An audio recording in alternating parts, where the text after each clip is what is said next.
All right, Nick. Got a chance.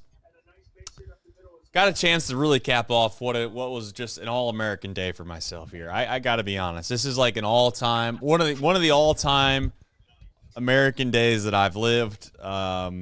It's just absolutely beautiful outside. I got to go play some golf with my friends. I got to go watch my son play baseball.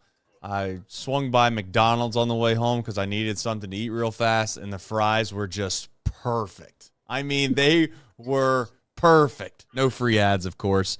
And I sit down at my house here for the last few innings, and things are, kind of plotting along. I did get to see Elly obviously drop the granny at my son's game. Nice catch. Nice. We got one out. So this just really would be, and I plan on bootlegging some UFC later at a buddy's house. Of course, I wouldn't personally do that. Of course. Yeah, just in case the feds are watching. My buddy does that. I don't. And you advise against it to him, right? I advise against it. I say, we really should pay for this. We should really pay for this.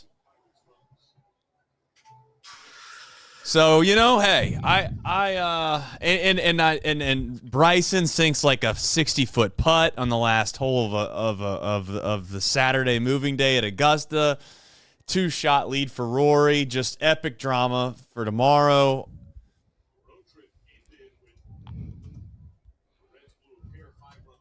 Let's go.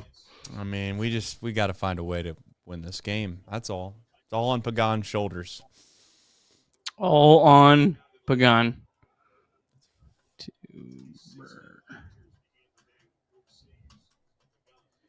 Where we at? Bottom.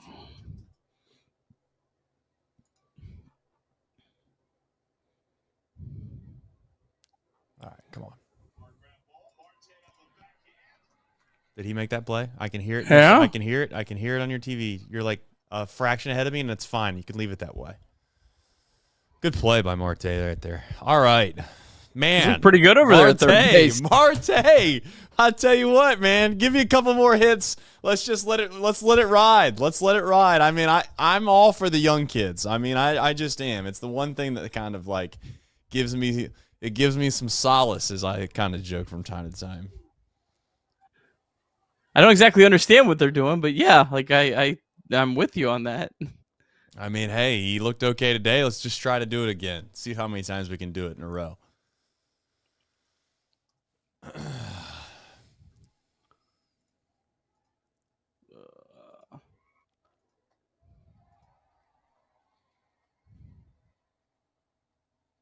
right.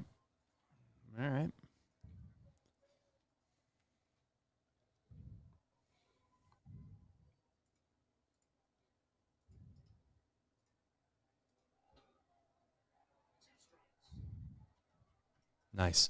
Reds changed to some LED panel boards, it feels like, in the background now. Those used to not be that way. I feel like they're kind of a little more in your face than they used to be. When watching the broadcast, of course. That high camera angle definitely or that, yeah. Threw me off today after Apple TV yesterday. Like I kind of gotten used to it, and and then you have the Apple TV game, and it's like, oh wow, it really drastic. I like this camera angle better than the one that they've always used. I just don't like the fact that they can't stabilize it. I don't know how they don't. I don't know how. I mean, I get that there are some facilities that Chatterbox Sports goes to from time to time that doesn't have maybe the most stable platform. But how we don't get a stable platform in Great American Ballpark, I don't understand that. But, hey. I'm not watching the chat today, Nick. They're not going to get me.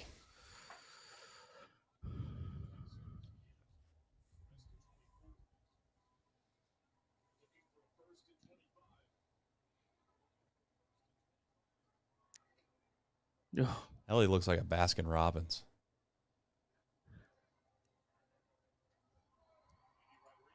I just really appreciate this guy grinding this at bat out so I can get this graphic finished up. I mean, he is fighting. Endy Rodríguez, shout out to you, man. Yeah, Endy's not going away quietly. Listen, this is We still need an out. I mean, I'm here until the end.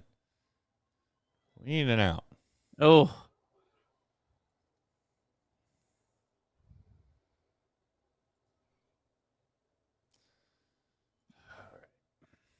Well, this is one of those situations where you throw it right down the middle and see how far you can hit it. I mean, that's just what you do. That's exactly what he did. Exactly. That's what you do. I love that. Let's go. I love that, TJ. All right, folks. Let's go, baby. Let's go. Holy smokes. I'm not saying we're back. I'm just saying we're closer to being back than we were before.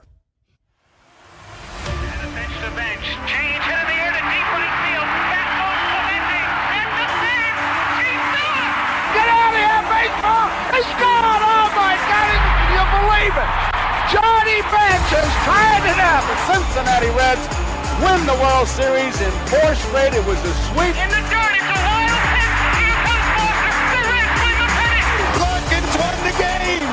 That ball is fair. Cincinnati's ahead. 2 games to none. Welcome Joe Randa to Cincinnati. Adam Dunn has done it again. Benzinger backing and calling. And the 1990 World Championship belongs to the Cincinnati Reds. Marty, yes. This is Adam from Milwaukee. Hey, Adam, how you doing? I'm good. How are you? Good. Do you think Scott Chatterbox is a good player? Dunn up there with the bases loaded. The outfield deep and around toward right to the 1-0 on the way to the plate. Swung on. Long drive. Right field. And this one belongs to the Reds. And a high drive. Hit back into deep right field. Junior has just knocked the door down to the 500 club. Benson's first home run is a walk-off winner. That ball had a family. And De La Cruz is, oh my goodness, look at this kid run. My, oh my. That is a triple. Matt McClain's first big league bomb. Spencer Steer's first big league hit is a home run to straightaway center field. Joey Votto's done it again. The pitch. Votto swings high in the air. Right field. Yes! He pointed to the dugout to say, I told you. That is Joey Votto's 315th career go-ahead ribby. Only Johnny Bench had more as a Red. And I can't tell you how much it means to play in front of everyone here in Cincinnati as a Red. What a gift. What a tremendous gift. So thank you. Thank you. I think I can speak for all of Reds country. Joey Votto, thank you. High drive. Left center field. Racing back to the Laurent Bourgeois. The Reds are National League Central Division champions. In the air, left center field. Did he? He did! He did! Reds win! Win! Line to the right field. Genius, the first Red ever with 4 home runs in a game. Can you believe it? In the air, down the right field line. Doesn't have a chance. The Reds have won on a 3-run home run on opening day by Ramon Hernandez. A strike away and out away is Homer Bailey. Ground ball to third. Frazier gloves. Throw to first and Homer Bailey for the second time in his major league career has tossed a no-hitter. Oh, gosh. Are you kidding me? Holy Moses, the second player in major league history to hit 7 home runs in the first 10 games. In the air and the Reds win. What a dream to get into the career of Jay Bruce.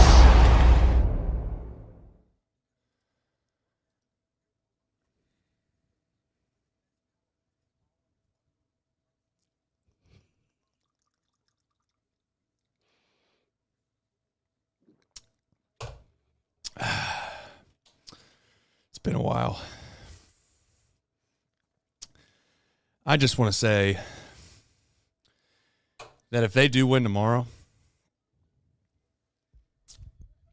I'm all the way back in. I'm all the way back in. I was down and out. I was a dead, beaten dog. I thought the season was over before it even started, if we're being completely honest with everybody. But we found a way to pound out like what seems like 3 hits the last 2 games. And those 3 hits, they just mattered. And they found a way to win games that they probably shouldn't have won. And I felt like at the beginning of this season, Nick, we were losing games we should have won. And it's almost getting closer to evening out. I know they say those things even out, but I was skeptical. I got to be honest. You lose 1-0 one time, Nick, okay. You lose like 2 more times after that, it's a little dark. But here we are on a Saturday night. As I've said before, as long as my house doesn't burn down, it's going to be one of the greatest American days that I've had in a long, long time. Nick, if I had another one of these, which I do, and you were near me, I'd give you one. But I'll drink the second one for you at some point during this show, I'm sure. I guess I'll ask how you're doing. We'll just start there, and then I'm sure we'll get into the rest of the song and dance as we go. Doing good. What a week for the Cincinnati Reds. Yeah, I mean, I don't know. Couldn't have gone much better. I mean, it's kind of crazy to think the Reds now 1 game below 500, and you don't have to squint to think this team should be 2 or 3 games above 500 right now. So how good is this team? I don't know. I mean, like they should be better than 7 and 8. They're playing good now. Nice to see them beat a team that they should beat in the Pirates in a series that lined up for them without Postgame. You should have won this series, and they've won this series. Now they got a chance to sweep the series with Hunter Green on the mound tomorrow. So, yeah, this is great. I mean, this is, we talked all offseason about you have to play better against the Pirates. I mean, that's the one team that you should beat. The Reds have had 3 consecutive losing seasons against them, and they take care of business, win the first 2 times they play them. So, good stuff. It's nice to see the Reds win games in the manner in which it's so frustrating to lose them. Like, if you're a Pirates fan right now, you are absolutely beside yourself the way the last 2 games have gone for you, right? You've given the Reds opportunities to score when the reality is it seems like this offense can't put together any sustainable innings. One guy might get a hit here, yeah, one guy might get a hit there. But the walks and hit by pitches the last what has been 2 games has really given the Reds an opportunity to put big numbers on the board without really doing a whole lot offensively. And I think that's the story of all of this. I'm sure we'll do the box score recap. We'll get into the game itself, and I'm sure we'll talk about tomorrow because that's what we do on the show. But as always, thank you. If you've not watched this show a whole lot, we'd like for you to hit the like button. That's a big deal for us. We'd also like for you to subscribe to the channel and or tell a friend, whatever you think is easiest. I think both are easy, so might as well just do them both.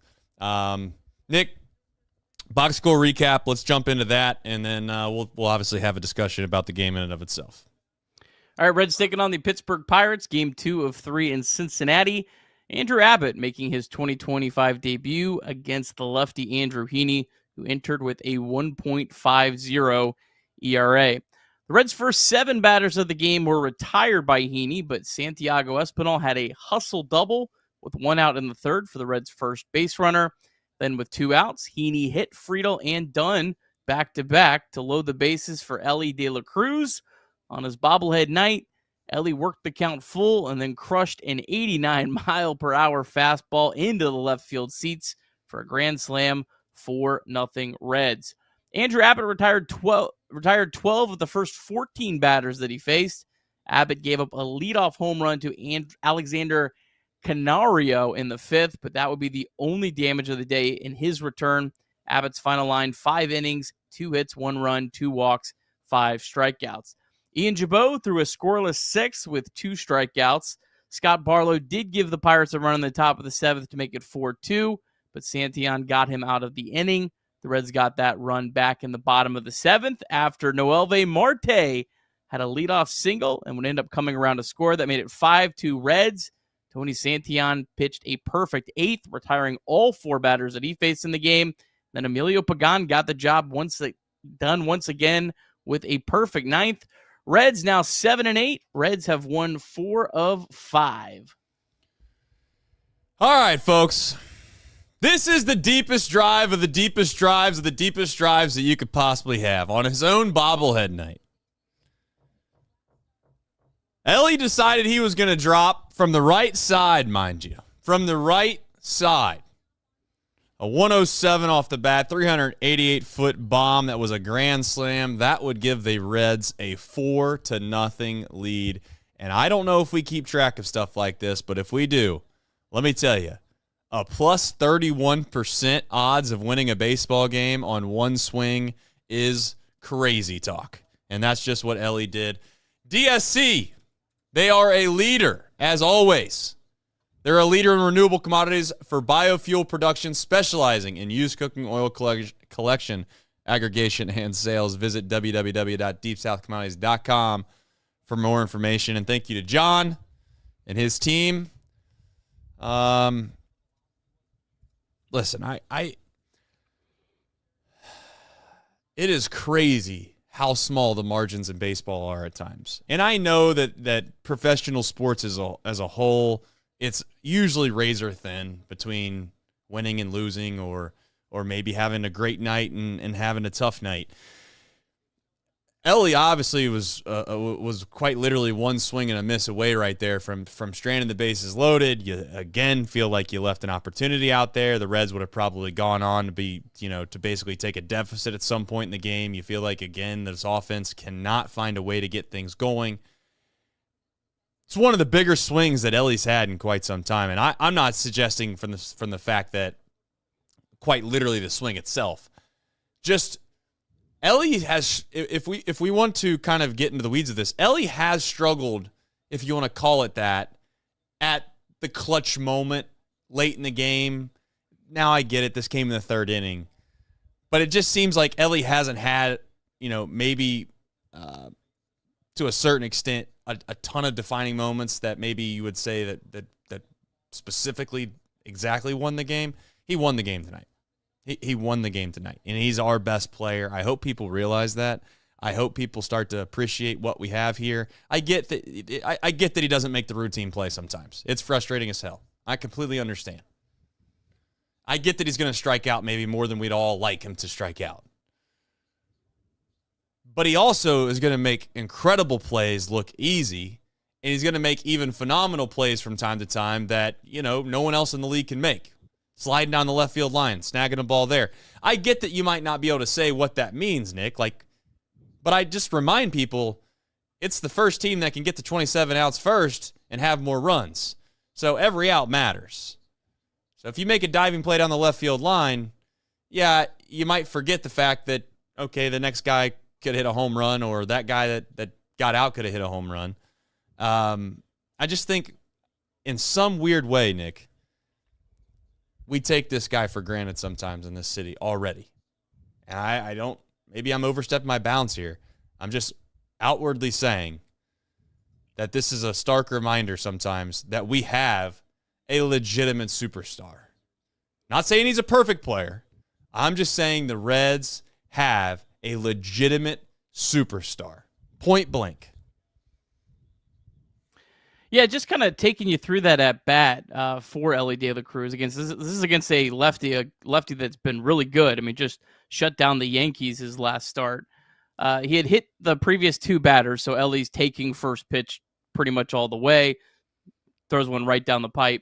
Second pitch in the dirt, a changeup. Elly lays off. Good to see that. The third pitch was a pretty good pitch that Elly fouled off. He's behind 1-2. Lays off. Changeup 2-2, lays off a fastball up and away to make it 3-2, gets the count full, gets a pitch that he can hit, and hits it out of the ballpark. So it was just a really quality at-bat from Elly De La Cruz against the side of the handedness of pitcher that he struggled against. So it's more than just the homer. It was the process of that at-bat that got him to 3-2, that forced Andrew Heaney to have to throw him that fastball in that spot. That's what I was just really excited about, with Elly De La Cruz today. Yeah, he did a good job of being able to kind of get on top of it enough where it wasn't just a pop out or a fly out. I mean, that pitch was elevated in the zone, And it's just a massive, massive hit. RD711 said, and this one belongs to who? It belongs to the Reds. That's who it belongs to. It's a good question. I like those kind of questions. I guess we'll jump into Andrew Abbott. Listen, I do concern myself with Andrew over an extended period of time if he's going to run into that wall again. But it is kind of unique and funny that this guy seems to find the way to start off hot, doesn't it? Like he comes out of nowhere. You're like, even his pro debut, Nick, I remember yourself and maybe me to a lesser extent because I wasn't as aware, but you're obviously more privy to maybe what they've been doing in the minor league levels. You were even kind of like when he had come up, like, I don't know, man, I don't know if it's too soon. Like it seems like he's kind of maybe came up in a rushed situation. I don't know if he's ready. And then he quite literally hit the ground running and he looked amazing. And then obviously, it fell off, but you wouldn't have known that he, was out for a pretty considerable amount of time if you just watched tonight's game. Yeah, I mean, he had a good-looking ERA at AAA, but if you looked a little closer at those starts, wasn't necessarily like dominating in his 2 starts at AAA. So looked great tonight. Definitely my biggest concern with him is the long ball. He's kind of been able to. It's caused him certainly troubles at times, but overall he's kind of been able to mask that. There was one ball that I know the broadcast was saying, I'm sure they were accurate. If this was June, that ball's out of the ballpark. So that would have been 2 home runs that he would have allowed in the game. So the home run ball, I think he's got to find a way to be a little bit, I don't know, finer with that and just, try to prevent it a little bit more because that's just probably the only thing that's holding him back from being a bona fide above average big league starter. I don't think he's ever going to be that top of the rotation starter that maybe he was for a couple months in 2023. But if he can limit the home runs a little better, he can certainly be a well above average big league starter. If he can be Singer, that would be amazing, right? Like, yeah, there's only so many Hunter Greens to go around. And as much as we would like every guy that comes up to be the next, ace or whatever you want to call that, pseudo top of the line starter, the reality is there's just not many of those to go around. And I do think that the Reds, from a draft strategy perspective, have tried to they've tried to use this high capital draft stock that they've had on trying to get more of those top line type of guys. But they're few and far between. You're just not going to find many of those. The vast majority of them are going to land somewhere in the middle. And I think the good starting pitching staffs around the league are the ones that do have the Brady Singer-esques at 3, 4, 5. And if you can add one more of those types of guys like Andrew Abbott, then I think that this team obviously takes a pretty big boost. Carson Spires also could help fill that role. It doesn't have to be a perfect, one person the entire year. The most important thing, though, that I think, goes unnoticed for the vast majority of the year until it creeps up and it shows its ugly head is bullpen usage. I think that's something that we harped on with Fernando Cruz seemingly last year was like, hey, it's nice to be able to have this guy and he's getting us out of a lot of tough spots. But at some point, like, there's no way this is sustainable. You got to have guys that can go 5, 6 innings on a nightly basis. And the Reds are, so far, they're getting that. I mean, they are. And we'll see if they can continue to keep that up. But again, a night where I know it's 5-2, but it kind of felt like you won. You won with starting pitching and you won with defense. I mean, one swing of the bat clearly was the difference. I get it. But, Nick, we're kind of getting ourselves now into a situation, and I'm sure on the back end, we haven't really discussed this yet, what's on the back end. But the fact that Marte has looked good is nice to see. The fact that Espinal continues to play pretty solid defense. What they do if McLean comes back, we'll get into that discussion later. But it's just nice to see the Reds play clean baseball because the opposite side we also witnessed, and that's the Pirates. I mean, they had an opportunity to start in double play. They didn't do it. They walked guys. They hit guys. They gave the Reds opportunities to score when they otherwise shouldn't have. And it's just it's just so nice to see. It really is. It's nice to see. Anything to add before we jump in? Yeah, the metrics absolutely back that too. I mean, the Reds rank pretty high in outs above average and defensive run saved. I don't have it exactly in front of me, but they're fourth in base, tied for third in baseball in outs above average. And I think I saw someone say they were plus 10 defensive runs saved. Like, right. I don't think the Reds have been a plus in anything since Zach Cozart was the shortstop. I mean, I'm not joking. Like, it's been atrocious. So it's a very small sample. I've been a long proponent of defense can fool you over small samples. So I'm cautiously optimistic about it. But the one thing that just excites me is this is exactly what the Reds' plan was this year. It's plug and play starting pitchers. You have Abbott not available. You throw Carson Spires in there. Spires gave you a really good start his first time out. Second one didn't go great, but he gave you one really good start and a chance to win. Okay. You move down the line. Abbott's ready. You put him in there. At some point, you're going to put Louder in there. At some point, you're probably going to put Wade Miley in there. And at some point, you maybe even put Chase Burns in there, Chase Petty. That's how this team wins. Is just the fact that they are going to they're hopefully going to keep having quality options to put in there when other teams are going to be having to, all right, well, I guess we're going to have this guy throw tonight because we're kind of out of options. That's the hope of this team. That's what, if the Reds win the NL Central, it's because their starting pitching far outlasts everyone else in the division. No doubt. It's the bread and butter of this team, and you're going to have to play good defense to make sure that you don't mess up what is a good starting staff. I don't care how good our starting staff is, Nick. If you give a team more than 27 outs consistently, you're not going to be able to sustain good starting pitching. It's just not possible. And the Reds have not done that. The Reds have done a very good job of playing sound baseball. And I also want to add, and I don't mean to be disrespectful towards first base, and I'm not going to pick on Candy tonight. I looked myself in the mirror and I said, I'm not going to do that. So I'm not going to totally go in on Candy tonight. But what I will say is if we do get a first baseman at some point that is very good to be able to pick baseballs, and this goes to CES too. Like, I think that there's been moments this year where CES, unfortunately, it was Elly both times. And we can go back to the error that Elly made that was kind of earlier this year where people, it wasn't a great throw, but it was a good enough throw to be able to pick at first base in a major league game. Elly makes an unbelievable play up the middle tonight. It doesn't even go towards the outs above average, right? It doesn't even go towards the defensive metric that shows you how good your defense is because ultimately you weren't able to make the play at first base. It sounds stupid, Nick, and I guess I'm here for it. Let's park the bus. For those that watch soccer, let's park the bus. Sit back and see if you can't win 1-0 every single night or 0-0, just tied 0-0 if you're a soccer fan. My main point is, like, let's just find some good defenders. Let's live with it. See if we can't get 4 hits a night and find a way to win 2-1, 3-1, maybe 3-1, 3-0, whatever it is. Today 5-2. Because I still the back half of this offense.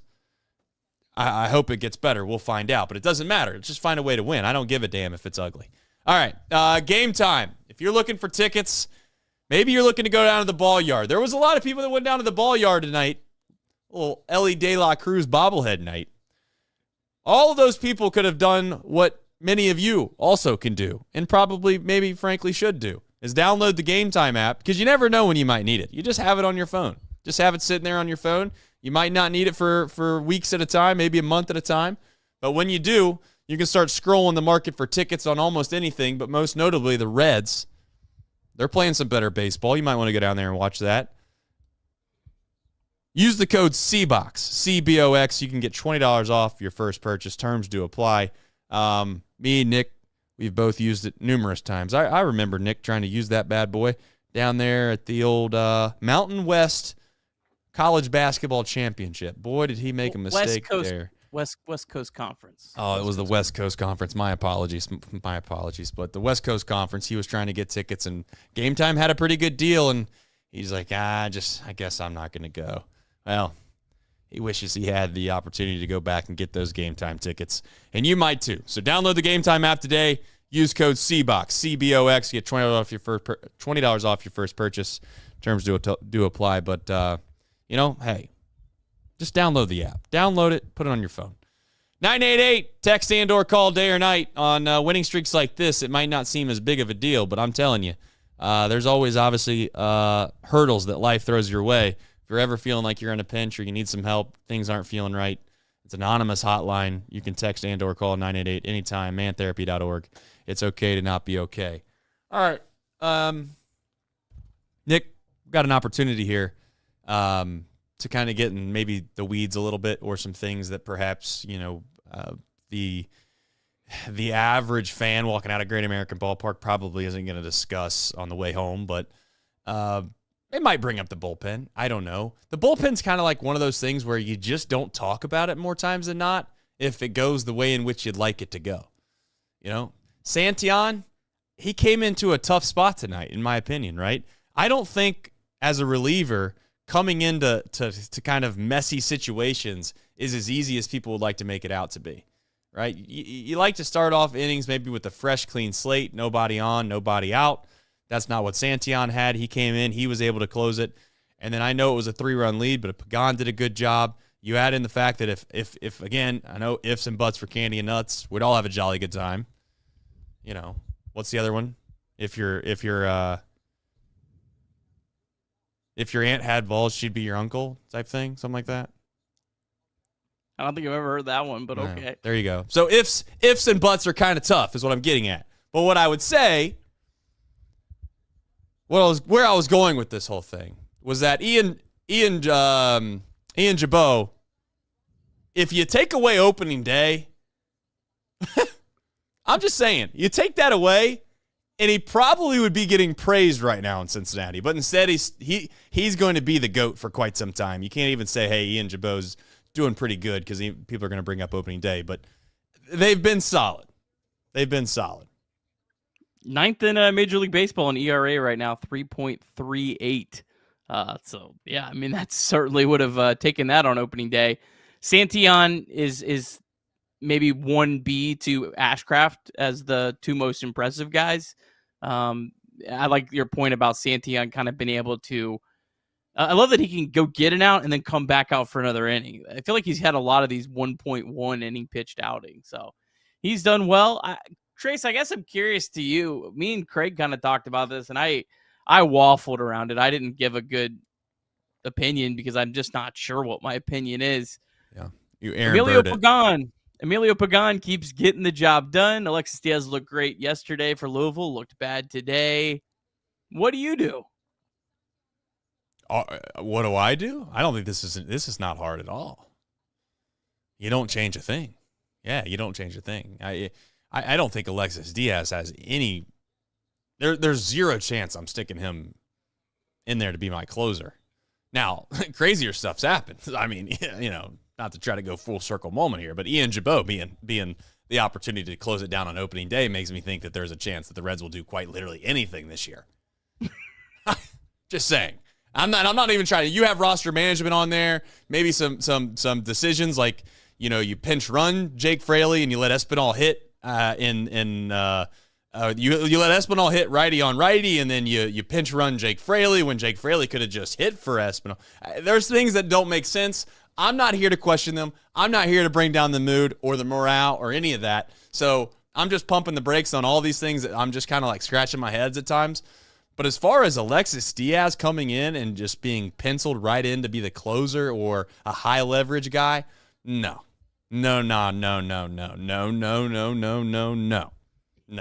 So So are you bringing him up and just making him like he's just a bullpen guy, last reliever? One of your last relievers. He's not. I'm not saying he's not a last reliever, but like Scott Barlow got an opportunity in what I would consider a pretty reasonable spot today. I don't want to call it high leverage, but like it's not like a mop up situation by any stretch of the imagination. I gotta filter Alexis Diaz in a little bit with some cushion to see what I got. If I can bring him in with a 4-run lead, a 3-run lead a couple times, maybe mix in a 1-2-run lead, or maybe we're down by 1, something like that. I need to see something. I'm not trying to be overly ridiculous about all this, and maybe it doesn't matter, but there's just 0% chance that based off what I've seen with Alexis, that he's just going to walk right in the door and say, hey, haven't seen you in a month. Close it down for us, brother. No way. I mean, do you think, I'm not trying to say you're going to Aaron Burr it, but could you please tell me that you're on that side? My biggest concern is just, I'm not sure Alexis Diaz is going to be effective in that role you were just describing. And what, maybe that's just me and getting outs? That aren't in the ninth inning, because he's never done well in any situation other than the ninth inning since he became the closer. That's my biggest concern, is just you're going to put him in a different role. He's going to sour on it, and he's going to be completely ineffective. Well, that's his problem, not mine. I got It'll be our problem. It'll be our problem when we do a post-game show and Alexis Diaz blows a 4-run lead in the sixth inning. Then he's out. Then he's out. Then he's out. I mean, I'm sorry, but you're not going to play the card that is, oh, I'm sorry, coach. The only time that I'm good is when I have the most pressure on me and I got to be in the ninth inning. I'd say, well, hey, bud, you're going to have to come up with some psychological warfare. You just tell yourself when you come into the game that it's a 1-run lead in the ninth inning. I don't give a damn how you get yourself there mentally, but you better start figuring it out. No. So that is maybe the easiest answer I can give around that. I don't think that there's any chance. What was Craig's opinion, if you don't mind? I don't know if Craig got Craig's in the chat right now. Yeah, well, okay, Craig, tell me. You can tell me in the chat. Apparently, you might have said... saying I'm not sure he'll be as effective as a closer either, which is a fair point. All right. Well, I don't know. There's zero chance he's going to be the closer when he comes back, but go ahead. If he is, I guess I'll just say I'm wrong.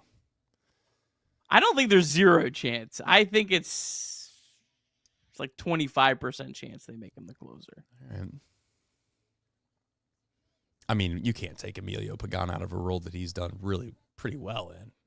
I mean, yeah. Are we going to hold it against Emilio that he came in with a Manfred man on and no. One guy a guy put a good swing on a ball that he probably shouldn't have been pitching to anyways. I mean, not to get into all this. I mean, that's a good segue to the roster management. I think that's a good play.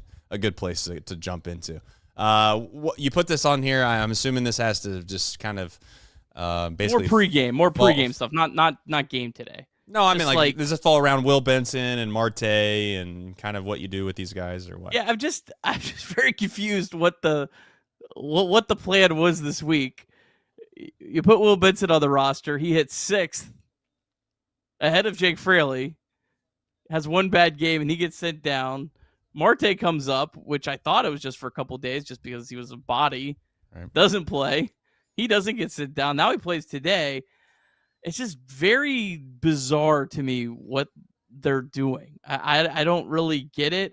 The only thing I could think is that maybe they had a plan and then they feel more confident about McClain and Hayes than they felt 3 days ago, and that's why they're adjusting it. I don't know. It was a very weird week of roster management that I would love just to ask a question. What was your thought process between move A, move B, and move C, and what was the reasoning for that? I don't know if you're going to like the answer that they're going to give you. I don't. I think sometimes giving guys opportunities when you probably already have the door closed is kind of a bad idea in general, in my opinion. It kind of like having a preconceived notion of what you're going to do no matter the outcome seems crazy to me, which is what the quotes had come out with kind of Francona about Will Benson. It's like, so you're telling me, and I'm not trying to like take this off the rails here, but you're telling me that if Will Benson would have gone out there, and I know he went 0 for 4 with 4 Ks, but just bear with me here. You're telling me that if he would have hit 2 home runs the other day and got on base 4 times, that he's still going to go back down to Louisville? Because that's what the quotes were coming out of Francona's, office. And I as I've said before, Nick, like I kind of like meritocracy when it comes to sports. It seems to be the right way to go about things. If you play well, you get more opportunities. If you don't play well for maybe even call it a little bit of time and you've not earned the credibility to be able to continue to get those opportunities, then use options. I'm not saying I'd be sending guys up and down every other day. Obviously, you can't do that. But somehow, some way, I guess Jake Fraley has been he's just been given like this unbelievable credence that he's been a longer big leaguer or a much more successful big leaguer than like Will Benson has been, which again, I'm not trying to get into the weeds of this. It's not for me to kind of get into. It'll be interesting to see how this all goes based off the way guys play. And I listen, I'm not rooting for or against anybody. I'm rooting for the Reds. I don't care if Jake Fraley's out there, Will Benson's out there, Blake Dunn's out there, Jacob Hurtubise is out there. I don't care who plays the outfield. I just want someone to be productive. And I think the point that I was making yesterday, Nick, was like, I'd rather err on the side of somebody that I think has an incredibly high ceiling, because right now all we're getting is the floor for the most part out of players anyways. Nobody's doing anything that's making me think, wow, can't do much with him. So we'll see. I don't know. What do you do with Marte? Well, I mean, it's also a lot easier to option Noelvi Marte when it's Matt McClain that you're replacing him. Yeah. So I guess makes that move feel a little bit better. I assume how that's long the does move. Candelario get to do what he's doing? He gets a long. I mean, he gets quite a bit of a run. Right. I mean, he did this in last April, and again, like I said yesterday, you need power on this team, and there's not a whole lot of guys that I can squint and say that guy can hit 25 home runs this year. Elly, CES, Candelario. I think that's the list. So, and Will Benson's not going to get enough games to sniff that. So, that's why I think he gets a longer run. I just don't understand why you called Marte up and didn't play him all week until now. Like, why didn't you throw him in another game? I don't really like him going multiple games without playing, but I don't know. It'll be interesting. Is he in the lineup tomorrow? I think Francona doesn't really care about the prospect thing, and I'm all for that. I don't mind that at all, right? I think that Francona quite literally is just trying to win the game that's been presented in front of him every single day, and I think he has obviously this old school mentality of, hey, I kind of want to keep the lineup the same. I want guys to be able to get comfortable, kind of using some of his words that he said.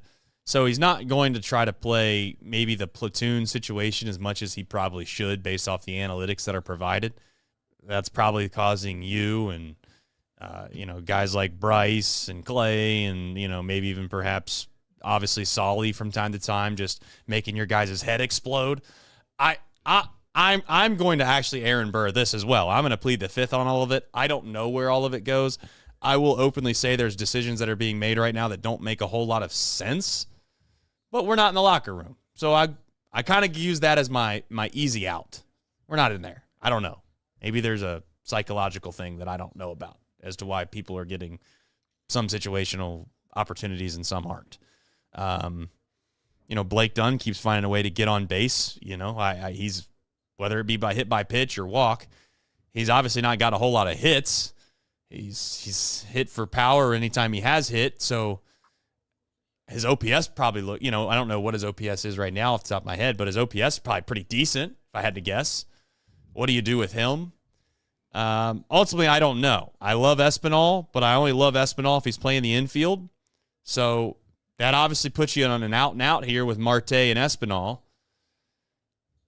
I don't know. Is this team going to win a World Series? If you were to tell me this, if you were to say, hey, what has to happen for the Reds to win a World Series?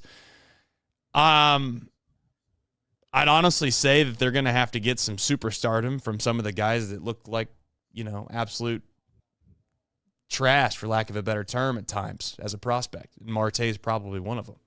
CES is another. Obviously, Matt McClain and Elly De La Cruz have to be good. So, I don't know. I don't know what's going to happen, Nick. I just hope that we don't get super crazy with all of this and we don't take guys out of spots that they're having success at right now. And I'd love to see Espinal stay in the infield in some capacity. And if we're trying to win right now, I know we pay the guy a lot of money, but I don't know.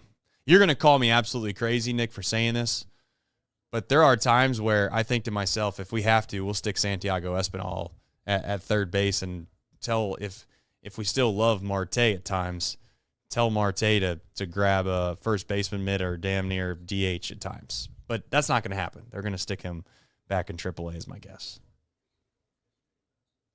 Yeah, that's I assume, but I know it's just a very weird week of roster management that just doesn't make a whole lot of sense to me. I'm glad they won. I mean, they've won despite some bizarre management that I don't really understand, but yeah, we'll I guess see how it all shakes out. Yeah, we will. Dunn's OPS, thanks to Steve, told me he's 688. So I believe that was second best on the lineup today. Right. Now Trevino's at 693, just ahead of him. Elly's the only one at 700 or more. Yeah. Got over that today. Which is a stark reminder at times that it's very early in the season when Trevino's kind of that high as from an OPS perspective. So, all right. Anything else that you want to add on here before we jump into Reds MILB? Well, busy day of Reds MILB. That there was. Big swings by Sal, our guy. Yeah, lots of it. All right, we'll start off with AAA. Louisville Bats, they swept a doubleheader. They beat Indianapolis 5-1 in Game 1, 7-2 in Game 2. Austin Hayes only played in Game 1, but hit a home run in his first at-bat, 387 feet. Will Benson, in his first game, how about Will? Got demoted yesterday, I guess last night, and in the lineup. A lot of guys I don't think they're required to be in the lineup the next day. So, shout out to Will Benson. 4 for 6. He hit a home run, a double, a walk, and stole a base in the 2 games. Game 2, he was 4 for 4 and a triple shy of the cycle. Now hitting 383 with a 1,089 OPS at AAA. Tyler Callahan in the 2 games, 2 for 7 with a walk and a stolen base. Reese Hines, 2 for 7. Guy we probably haven't been giving enough love to, Yvonne Johnson, had a great day. Again, 3 for 6. He homered, walked, stole a base. Yvonne Johnson hitting 406 with an OPS over 1,100. And then Alexis Diaz, he struggled today. 3 hits and 2 runs in his inning of work. Didn't walk anyone, though, so that's good to see. Another guy worth mentioning, Lenny Torres Jr., he's now thrown 6 scoreless innings, 9 strikeouts, and 2 walks. Fastball hit 98.3 miles per hour, so maybe a reliever option at some point. All right, Chattanooga, they are currently in action. They trail 3-2 in the bottom of the 7th in Game 2, but in Game 1, they entered the bottom of the 7th. That's the bottom of the 9th in a doubleheader. They only play 7 innings. They only had 2 hits in the whole game. They're down to their final out with a runner on base. Jay Allen walks, Ethan O'Donnell walks, and then Sal Stewart hit a walk-off grand slam. How about Stewart's day in Game 1? 3 for 4 with a homer and a double. 4 home runs already on the season. He's hitting 400 with an OPS over 1,200. And what you really like about this is Stewart was 0 for 5 with 3 strikeouts on Friday night, so flip the page quickly. Had a great game in Game 1 on Saturday. Hector Rodriguez, 1 for 3. Ethan O'Donnell, 1 for 3 with a walk.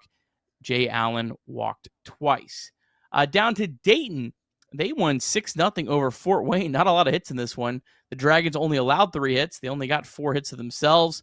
But Adam Serwanowski, he is a name to remember for sure. The lefty, another dominant start. 4 innings, 1 hit, no runs, 1 walk, 6 strikeouts.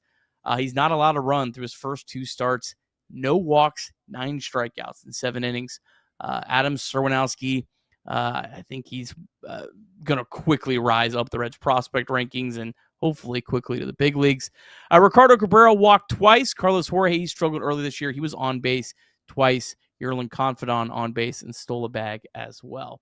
Daytona, they just went final. I don't have that in there, but they lost 5-4 to Clearwater.